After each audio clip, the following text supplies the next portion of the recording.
Selamat datang di channel Pemuja Malam. Jangan lupa like, share, and subscribe ya.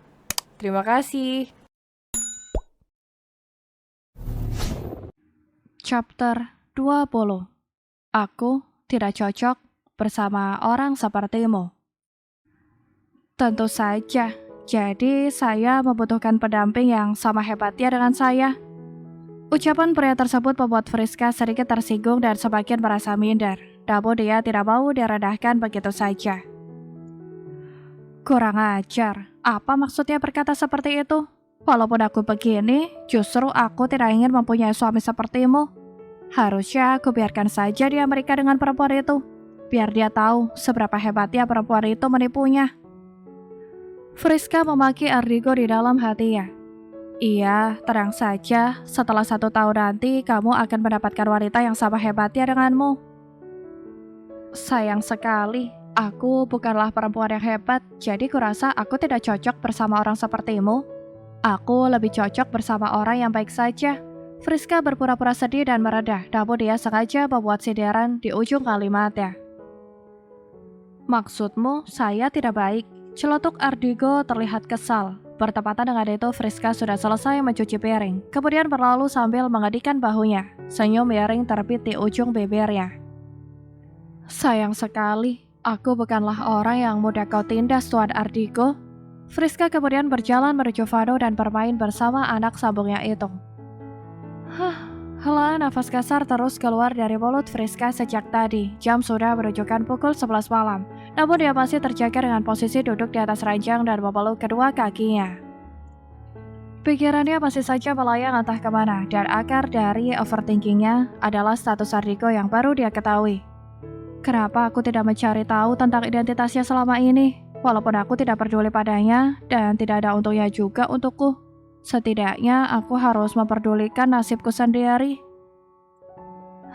Dasar Friska bodoh, gumamnya pelan sambil memukul pelan kepalanya.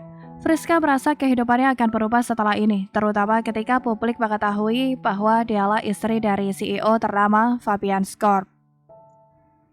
Yang menjadi ketakutan utama Friska adalah ketika nanti mereka bercerai pada tahun depan, maka dia yang paling banyak dirugikan. Orang-orang akan menganggap bahwa dialah yang mendatangkan permasalahan dalam pernikahannya. Dia yakin orang akan lebih berpihak kepada Ardigo mengingat status pria itu. Bahkan bayang-bayang status sebagai janda Tuan Ardigo pun membuatnya merasa tidak nyaman sampai kapanpun. Meskipun waktu 1 tahun terbilang waktu yang cukup lama, namun jika untuk pernikahan itu adalah waktu yang sangat singkat. Dia yang selama ini mengira perceraiannya dengan Ardigo akan berjalan mulus, dan tentu saja dia sangat perhatikan hari itu tiba. Namun kini gadis itu seakan gamang untuk menghadapi hari tersebut, di mana perceraian mereka pasti akan tetap terjadi. Ibu, kenapa hidup Friska harus seperti ini? Kenapa harus pernikahan seorang CEO kaya yang Friska gagalkan waktu itu? Kenapa bukan pernikahan orang yang biasa saja? Jika orang biasa, mungkin dia akan sangat berterima kasih kepada Friska tanpa meminta pertanggungjawaban untuk nama baik. Tapi sekarang lihatlah, Friska harus terikat dengan pria menyebalkan itu. Friska sangat menyesal, Bu. Dia memedamkan kepalanya di antara kedua lutut dan tanpa terasa, air matanya menetes membasahi pipi mulus yang belum pernah disentuh Ardigo tersebut. Mengangkat kepala, matanya langsung tertuju kepada makhluk kecil yang kini sedang tertidur pulas di sampingnya. Wajah damainya yang tampan membuat sedikit kegundahan Friska menguap. Seketika dia merasa bersalah dengan perkataannya barusan. Jika dia menyesal untuk bertemu dengan Ardigo, itu berarti dia juga menyesali pertemuannya dengan Vano. Bocah berumur 5 tahun yang sudah mencuri hatinya tersebut, yang membuat harinya tambah berwarna dengan sikap dan segala hal yang ditunjukkan Vano. Friska bersumpah demi apapun dia sangat menyayangi Vano, sang anak sambung. Maafkan Mama, Vano. Friska merebahkan tubuhnya di samping Vano lalu memeluk bocah tampan itu. Bahkan sang anak kini membalas pelukannya, sangat nyaman dan damai sekali. Biarkan saja apa yang akan terjadi nanti, Setidaknya hari itu masih lama dan aku bisa memikirkannya nanti saja. Lebih baik sekarang aku menikmati momen yang ada bersama Vano. Batin Friska sambil mengeratkan pelukannya namun tidak sampai membuat sang anak sesak. Tak lama kemudian dia pun menyusul Vano ke alam mimpi.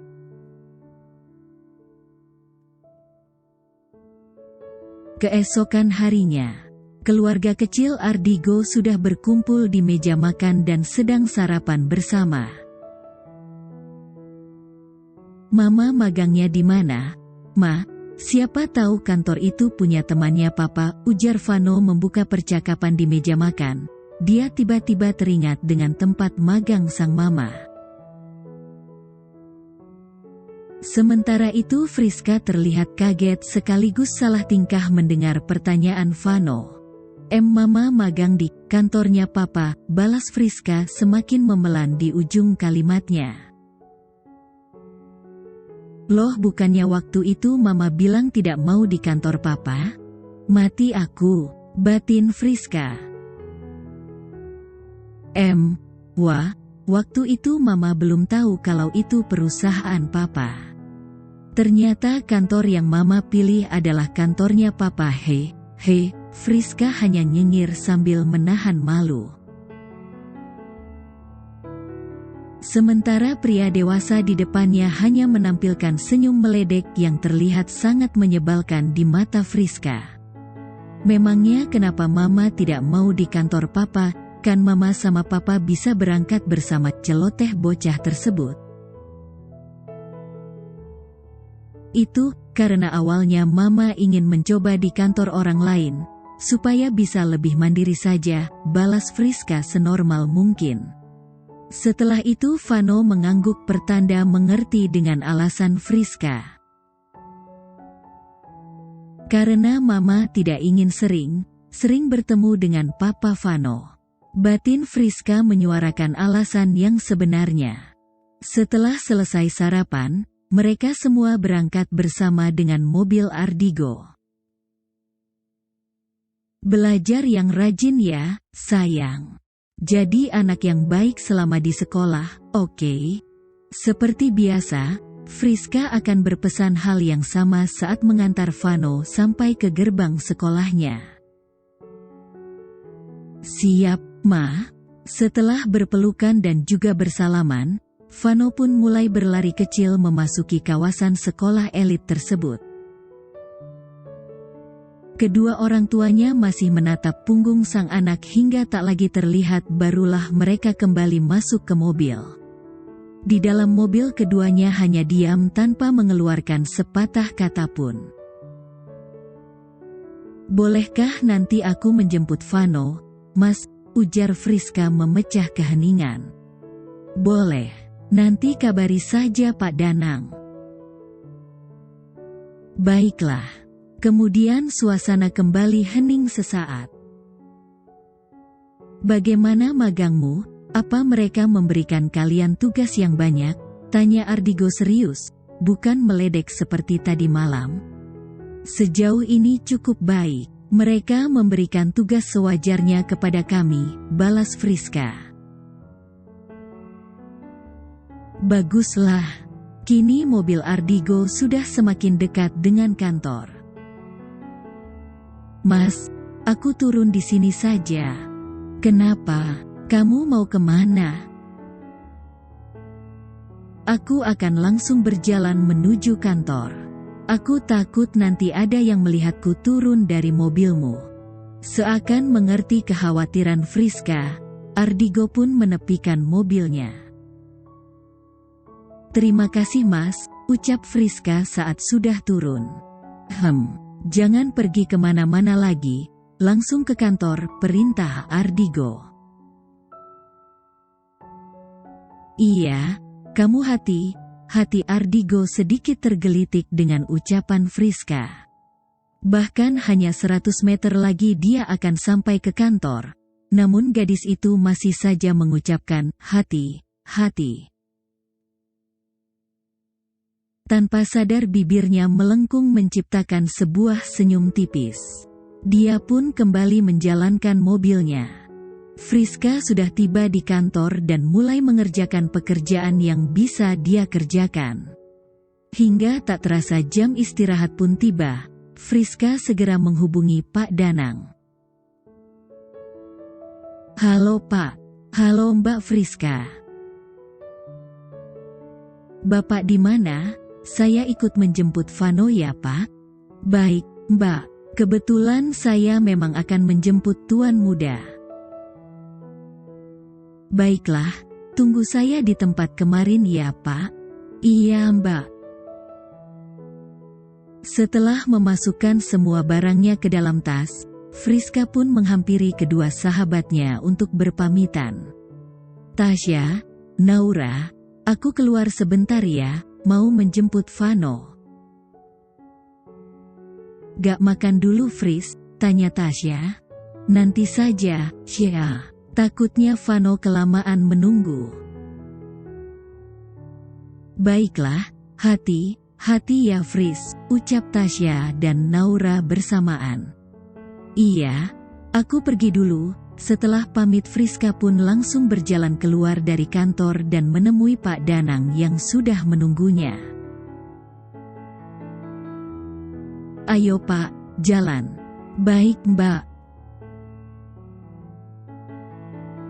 Setelah sampai di sekolah, terlihat para orang tua juga sedang menunggu anak mereka. Friska mengedarkan pandangannya mencari seseorang, lalu dari kejauhan dia melihat sosok yang dicarinya itu. "Mbak Meli," panggil Friska saat sudah berada di belakang wanita tersebut. Sontak Meli membalikkan tubuhnya dan mendapati Friska yang sedang tersenyum menggemaskan. "Friska, apa kabar?" ujar Meli antusias. "Aku baik, Mbak. Mbak sendiri bagaimana? Sudah sembuh?" Waktu itu kata Cecil Mbak sedang sakit. Meli hanya terkekeh mendengar ucapan Friska. "Ya begitulah gejala awal kehamilan, Fris. Syukurlah Tuhan kembali memberikan kepercayaan kepadaku." Senyum berseri menghiasi wajah Meli. "Wah syukurlah, aku sangat senang mendengarnya." Friska terlihat sangat antusias karena ikut senang. "Kamu sendiri bagaimana? Sudah isi belum?" tanya Meli sambil meraba perut datar Friska. "Isi nasi sih sudah tadi pagi, Mbak," balas Friska tertawa. "Ish, bukan itu. Apakah di sini sudah ada adik Vano?" tanya Meli masih meraba perut Friska, membuat hati gadis itu seketika mencelos. "Belum, Mbak. Mungkin Tuhan masih memberikan waktu untuk kami bisa pacaran dulu," kekeh Friska. "Semoga nular ya Fris," ucap Meli meraba perut Friska lagi lalu kembali menarik tangannya. "Jangan sampai, Mbak," batin Friska, kembali mengingat kondisi pernikahannya. Tak lama kemudian anak-anak pun terlihat berhamburan keluar dari gedung sekolah itu. Cecil dan Vano sangat senang begitu mendapati ibu mereka di sana. Setelah berbincang sebentar, mereka pun memutuskan untuk pulang. Waktu terus berlalu, tak terasa sebulan sudah Friska menyandang status sebagai istri Ardigo. Dan selama itu pula tidak ada perubahan berarti yang terjadi dalam rumah tangga mereka. Mereka masih layaknya dua orang asing yang tinggal dalam satu atap, namun bedanya kini tidak ada lagi perasaan saling membenci di antara keduanya. Hanya perasaan biasa saja, tapi mereka akan sedikit lebih akrab jika di hadapan Vano. Bagaimanapun mereka masih memikirkan perasaan Vano yang saat ini sudah semakin bahagia dengan keluarga barunya. Bocah itu semakin menempel dengan Friska yang sudah ia anggap sebagai ibu kandungnya.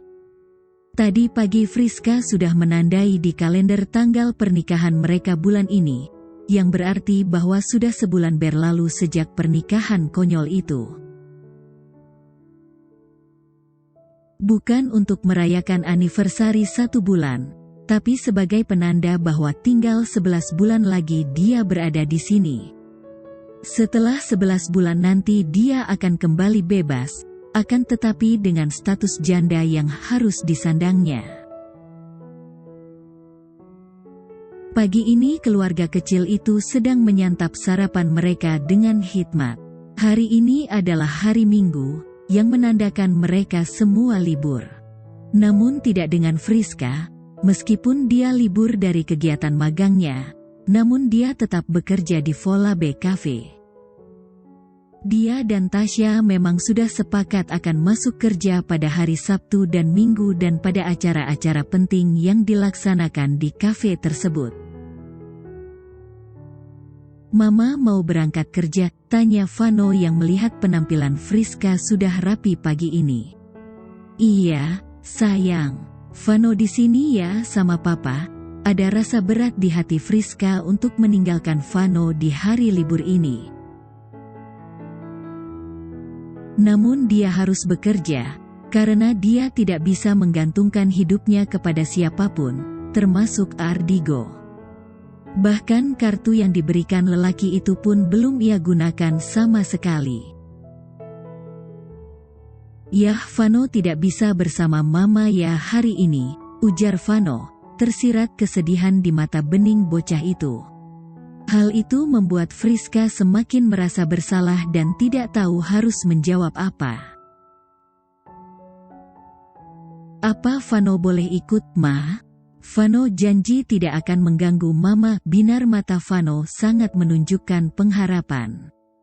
"Tentu saja boleh," balas Friska spontan. "Boleh ya, Mas." Kini Friska yang menatap Ardigo dengan tatapan memohon seperti yang dilakukan Vano sebelumnya. Ardigo menatap bergantian pada istri dan sang anak. Mereka menatap Ardigo dengan tatapan yang sama. Hal itu membuat Ardigo hampir saja tertawa. Dia memaklumi tingkah Vano karena dia memang masih anak-anak. Tapi melihat Friska dengan ekspresi seperti itu entah mengapa membuatnya terlihat lucu. Ardigo hampir saja tertawa jika saja ia tidak mampu menahannya. "Tunggu, barusan aku mengatakan kalau dia lucu?" Ardigo menggeleng pelan. "Tapi nanti saat kamu bekerja siapa yang akan menjaga dan mengurusi Vano?"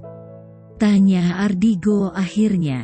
"Nanti di sana rame kok, Mas. Aku tidak bekerja setiap saat juga. Lagi pula kalau hari Minggu seperti ini Kak Rifan akan di kafe sepanjang hari.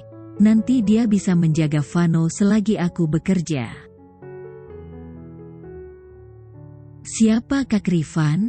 Jangan menyerahkan Vano kepada sembarang orang," peringat Ardigo. Karena dia tidak suka anaknya berada di sekitar orang yang tidak dia kenal. Mengingat statusnya sebagai CEO, pastilah banyak saingan bisnis yang bisa saja mengincar keselamatan anaknya. "Kak Rifan adalah pemilik kafe itu, Mas.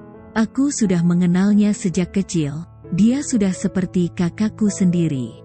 Kamu pernah melihatnya ketika menjemputku waktu itu," jelas Friska. Ardigo memutar sejenak memorinya, lalu dia teringat dengan sosok lelaki yang menemani Friska waktu itu ketika dia menjemput sang istri. Dan lelaki itu juga yang menghampiri Friska saat dia mengantar gadis itu ke kafe. "Oh, jadi namanya Rifan, dia pemilik kafe. Berarti waktu itu Friska membandingkanku dengan pria itu?" Bersambung.